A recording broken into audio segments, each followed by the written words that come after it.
時隔40餘年，考古專家再次全面勘探秦始皇陵，一顆栩栩如生的兵馬俑头像展现在世人眼中，和我们参觀的兵馬俑頭像完全不一樣。為什麼這麼鮮活？無論是從顏色還是外貌特徵都活靈活現。那麼這顆頭像到底是真是假？而秦始皇陵到底有多少不為人知的真相，又有多神秘？傳說中，橫跨300丈的地下陰冰河世代守護陵墓的守陵人，甚至由水银制造的江河湖海，人魚脂肪凝聚可燃燒萬年不滅的長明燈，這些傳說具有真實性嗎？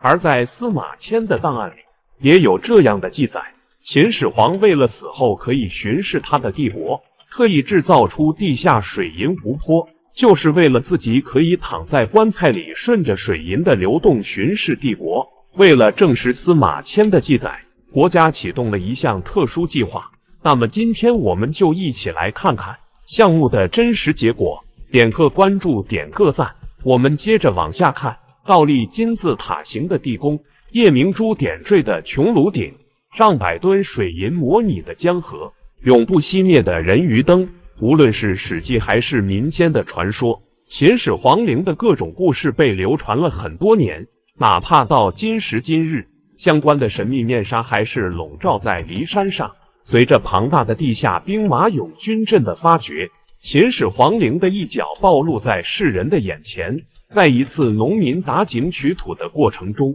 地下3米的位置發現了一堆紅色的泥土。沒多想的陝西咸陽農民在繼續挖掘的過程中，挖到了一個和真人很相像的陶土人頭。此外，又在附近挖掘到了古代的弩機和城牆磚。於是，相關的考古隊在得知消息後，幾十年的時間裡面，關於秦陵地宮的秘密正在被一點點的剖析出來。首先，從相關的規模來看，已經挖掘出來的123號兵馬俑坑，在相關的占地面積上就有2萬多平方米。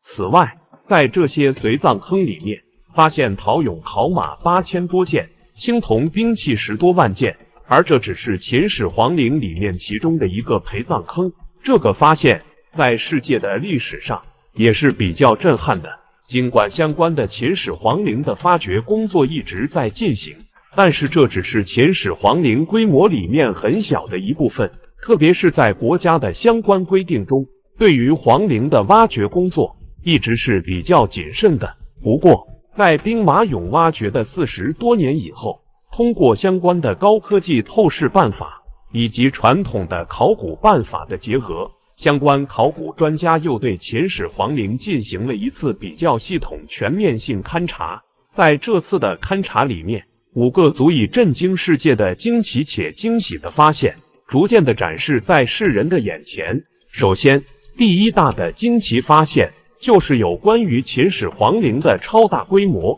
根據相關的考古勘探資料來看，整個秦始皇陵的占地面積達到了56萬平方千米以上。如果用故宮的面積來衡量，可以抵得上78個故宮，而且單純的3個陪葬坑就成為世界矚目的第8大奇蹟。而這只是秦始皇陵裡面相當小規模的一部分。幾十年的考古發掘裡面，相關的建築遺址、各類的陪葬墓以及修建墓地的工匠墓地都被展示在世人的眼前，也不由得考古工作者發出由衷的讚嘆。第2大讓人感到驚奇的是，秦始皇陵裡面存在的水銀河。史學大師司馬遷是這樣描述的：以水銀為百川江河大海，激相灌輸。班固的《漢書》中也有相似的描述：人魚膏為竹，水銀為江河。根據相關的歷史書籍和傳說，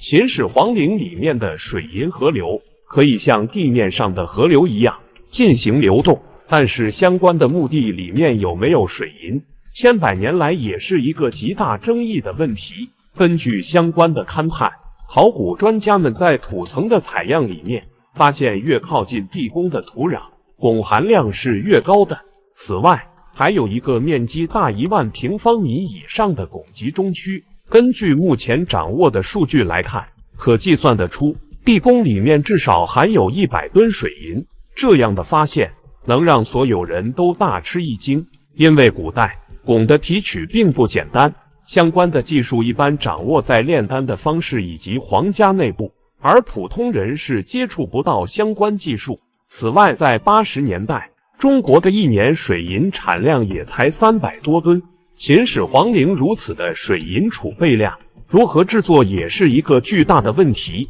第三大驚奇，從高空俯瞰皇陵，可以看見一個正方形的錐體，甚至很多外國的學者還把秦始皇陵稱之為黃土金字塔。從相關規模來看，中國的這個黃土金字塔要大於埃及的胡夫金字塔。根據進一步的考古鑽探來看，秦始皇陵的地宮採取的是數學式的構造，也就是說，內部的規模和地面上的金字塔規模是一樣的。第四大驚奇就是所謂的兵馬俑。當年在挖掘完3號坑以後，專家發現軍容整齊的兵馬俑之間似乎少了什麼關鍵的東西。在一番琢磨之後，專家才發現士兵隊伍裡面少了最高統治者秦始皇。此外，在兵馬俑坑裡面發現了大量的石片，其用青銅絲串聯起來，組成了一副堅固的鎧甲。